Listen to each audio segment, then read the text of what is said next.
ha sido un partido verdaderamente malo por nuestra parte, el equipo no termina de coger el ritmo y las cosas están mal, así que hemos perdido frente a un rival que venía muy tocado, un rival directo en la competición y fruto de nuestros errores, hemos tenido un último cuarto verdaderamente desastroso, así que bueno, los malos resultados me obligan a dejar el equipo y bueno, espero que mi sucesor tenga mejor suerte que yo en este caso.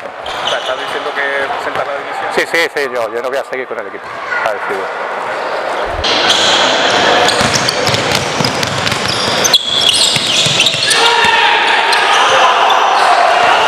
Resulta que si el balón viene aquí, este que está aquí, no llega nunca aquí, macho, a este tipo. Vamos a llegar, ¿me entiendes? Vamos a llegar y que la está metiendo. Es que lleva 3 triples metidos ahí.